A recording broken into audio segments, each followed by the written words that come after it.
only wants you to make good beer. And have fun hanging out with your friends. Here's Dono.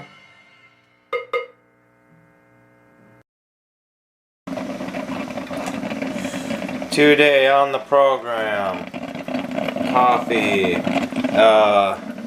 yeast starter, and beer. So we are making essentially a Maibock type of beer. We're getting back to the Dingemans pills. So we've got 12 pounds of that, 1.5 bar Munich for 13.5 total. I have 1 ounce of Cascade, 11% because of the cryotization, and I think I'm just going to throw the whole thing in. I mean, this beer is going to be in the 1060s. I don't think that's going to be too much. We've got this yeast strain, which I suppose I can look up and get into, but it is a lager.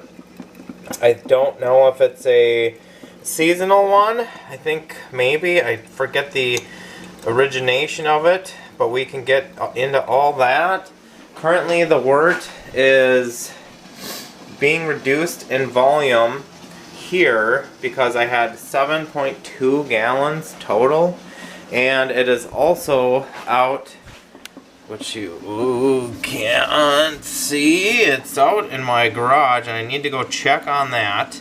So it's not boiling yet, but it should be getting close. So I gotta go check on that, and when that gets boiling, get these hops in. We've got the beer mug of sorts, and we've got the hops. So my one hop addition, I sometimes do these things where I do like some of it at the bittering charge and then some at the end. Especially if it's a non-hoppy beer and I just need a little bit of bitterness and a little bit of flavor. But I'm doing it all up front because I'm pretty sure that that's not going to be too many hops for a beer of this gravity. And also, you know, we like hops and we like bitterness. Now, it's probably not a typical Maibock hop, but once again, I'm brewing with kind of whatever is available. I have all of these things on hand, mostly through Chip and our friends at Rahr BSG, and also Imperial. So, you know, and I also still have cold enough temps. We're actually below freezing this morning, but we have been warm. But yeah, I can still do a lager, so here we go. So, it looks like it's going to be in the upper 1060s, mid to upper, so that's just about where I planned and hoped, and I actually got a little over 5 gallons. I really had a lot of wort, and I did that double boil on the stove, and I even boiled it longer than an hour in the garage, but, you know, just a smidge over, and now adding all this will also further increase the volume, but you know, whatever. I still got, sometimes when you end up with more volume than you want, you get a lower gravity than you expect, and that did not happen, so it will all be fine. So I'll get this all pitched, I'm going to aerate it, and my room over here is still 47 degrees on the floor, so that's perfectly good. Woo! Oh gosh, don't get greedy. I wanted every last drop, and I almost put the stir bar in there. So, we did finally get going. It is now the second day after I brewed. Monday today, I brewed Saturday. So, Sunday, in the morning, there was no bubbles at all. It was just a clear top, but then later in the day on Sunday. So it took over 24 hours, which is going to be not unexpected for a lager. It also was like 44 degrees or so in my closet, so I actually pulled it out of the closet out here where it can be, as you see, 50, which is just about perfect. Okay, people, here is the quote-unquote Maibock with a little bit more hop character. Oh, the other thing, Chip, is the boil was 75 minutes with a 1 ounce of Cryo Cascade instead of 60 minutes. Yep. So a little longer boil.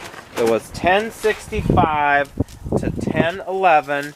It's 7 point. Well, now I don't know if you're in. Well, okay, stand you there. You stepped right where I was. Yeah, I know, but I don't know if you're in. Okay, because I was gonna go closer, but you're in. You can come over this way like this. I like the idea of calling it the Maibock since it's got sure. Cryo. Why hops. not? So yeah, slightly longer boil. 1 ounce of 11% alpha acid hops for 75 minutes. 1065 to 1011. 7 point. I forget. I wrote it down and then I didn't bring my piece of paper. Over 7% alcohol. That one is gonna make it hard to hear, I bet. It has been in the keg for 1 month. Very clear. It fermented about in the mid-50s. There really isn't anything too experimental about it, except it's slightly hoppier or a little more hop character. The Cryo hops, I guess I've not really used those, so I don't really know. I know they're processed a different way, but I don't know if they give you a different result necessarily. I think they're just more concentrated. The idea is you have to use less of them. I mean, there's other reasons, but I think that's so if you use 1 ounce of it, is it different than 1 ounce of pellets? Well, I think the alpha of Cryo versions, Cryo Centennial, Cryo Cascade, their alpha is higher than their not Cryo cousin. Okay. So as long as you are still operating on the alpha acid, yeah. I mean, I could have looked this up, but I didn't really know it was a story to tell. Imperial. Reading's hard. Imperial Goat was the lager strain. The goat. And it did a perfectly good job. I think it has a little more bitterness than just like what you would think of as a typical Maibock. But again, I was not trying to brew to style. I was brewing to drink. This still is one of my MacGyver beers, which is all coming to an end. Starting with the next video, I'm brewing beers that I want to brew. I have 5 coming, which will be nice. Will be fun.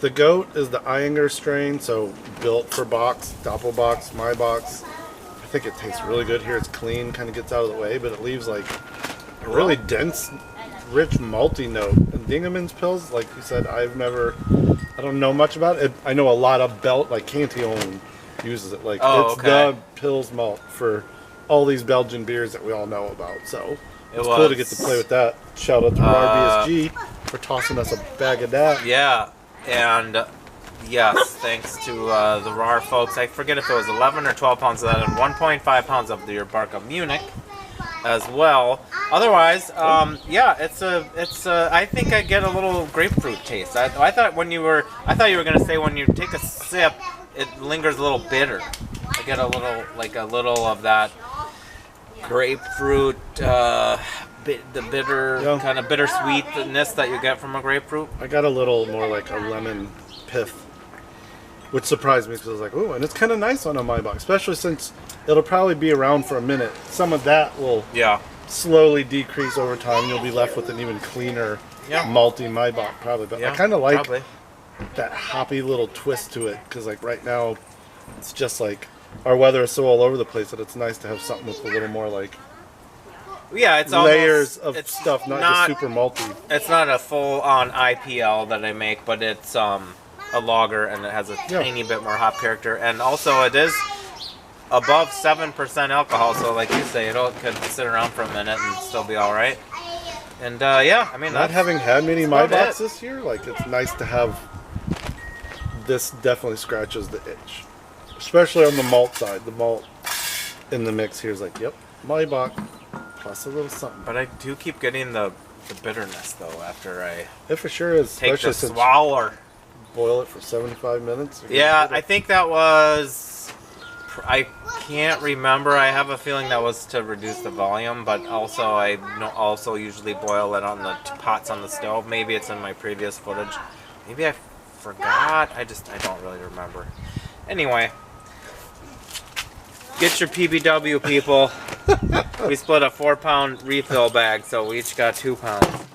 Well, that'll do it. Brew your Crybach. Cheers. Thanks for watching.